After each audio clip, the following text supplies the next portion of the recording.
Hello everyone, Sleeping Comics here. Another great week of comic book collecting. Hope you had a great week. I was able to get to the local comic book store this week. Grabbed a couple of them. This Death Knight's Darth Metal #7 with the cameo of the new Wonder Woman. And I picked up #3, a crossover. I haven't read the second and third one yet. Got to jump on that. I'll follow that. Obviously, it's got a lot of people excited about that comic, and we'll see what happens. I did, a lot of these Future State ones came out. I didn't pick them all up, but I did grab this one, which is, got the new Batman and some other notable first appearances. I'm excited to read this one. Thicker book, so you want to be a little bit careful. This one's edges are a little bit messed up, and it is an $8 book, so want to be a little bit careful and picky about which ones you get, but that's a fun one to have. I did pre-order the Star Wars, and so that should be coming. There's another Star Wars, I think Star Wars Adventures, that the High Republic one is the one I'm talking about. I didn't buy it at the local comic book store, but I did pre-order that one, you know, using my 90-day one. But the Star Wars Adventures, I'm not sure when that comes out. I'll put a picture up here. That's another good one you want to look for. I think that might be coming out in another couple weeks.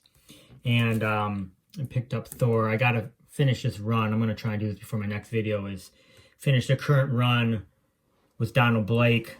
About 3 or 4 issues behind here. Got to get on it. This is the Valkyrie one, tie into King in Black. I haven't read this one yet either. Supposedly, there's some possible MCU first appearances. We don't know how the Valkyries are going to play out. I think a number of channels have speculated that they might go the route eventually of Jane Foster becoming Valkyrie in the movies, which of course all those in that run would make sense. And this begins and there are a number of them out there.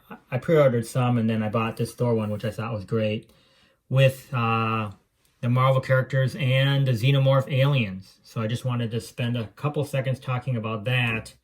I have a couple good ones. This is the first appearance. I have this set. Let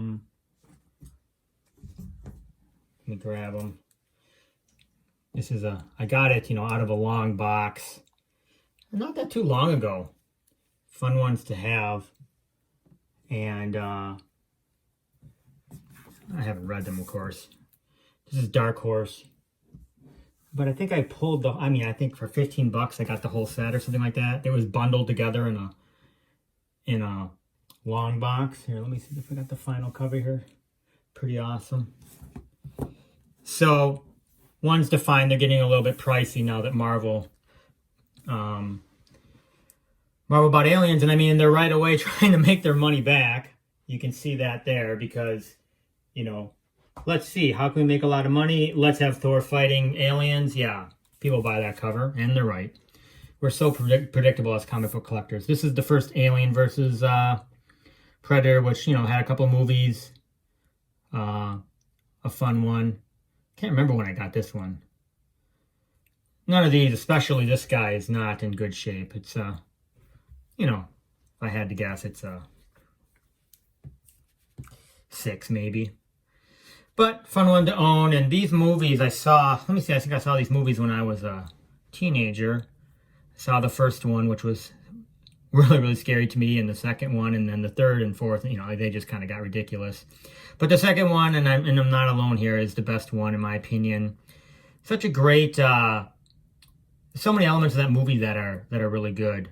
And people think about the alien, but it's really the characters, Ripley and the girl Newt that was in it, and the different various Marines. Some of them which made it and didn't make it, in the crazy android Bishop. So that was such a great movie, great characters, and great action. Really executed well, and put aliens. Alien was already on the map, and then Aliens put it over.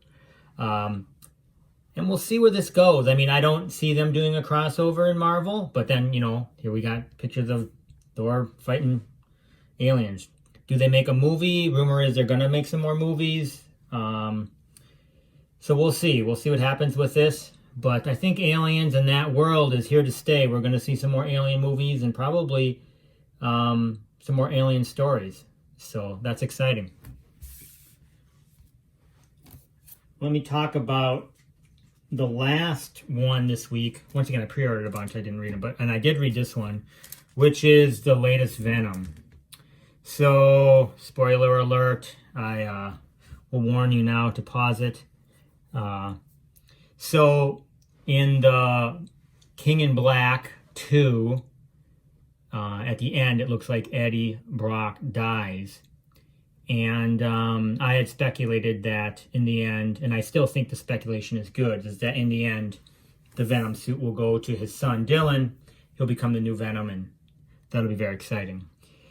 And so you actually thought he died, although in the end it looked like he kind of went through his body and we didn't know what was happening. I thought for a second it was just like a vision of him right before he died. But apparently he actually went into the, quote-unquote codex, into the hive mind of Noel, and you get to see some really cool imagery in this one of him in the hive mind of Noel and all the people that have been kind of sucked into or venomized are in there, and it was very reminiscent to me of The Matrix, if you haven't seen that movie, where you have all these people plugged into the Matrix and their minds are connected to, this plug in the back of their head. It's not something that's been, it's not like this is the first time I've ever seen it, but it definitely made me think of that, and I thought it was very inventive and great. So he's alive, but really his body is dead. His mind is still alive in this hive mind. And so, quote unquote, how are they gonna figure it out? And so it's just like another universe. They do such a great job. And of course, there's a number of other people throughout the Agent Venom, etc., that are in that hive mind that now look to attempt to overthrow Noel from within. Really, really great storyline. I think it's going to be exciting, very inventive, and consistent. I hate it when they make these too huge jumps, but really consistent with what we know of the of Noel and the symbiotes, etc. Super cool. I always like to see things brand new that we've never seen before. But speaking of the Matrix, and I think I've shown these before, but I'll show them again, is there is a new Matrix movie coming out. And so this would be considered, I think, one of the first, if not the first, Matrix comic. This is one that I think they handed out to movie theaters or something like that. It's, I mean, you can buy them on eBay. They're not that expensive. I think they're probably pretty limited.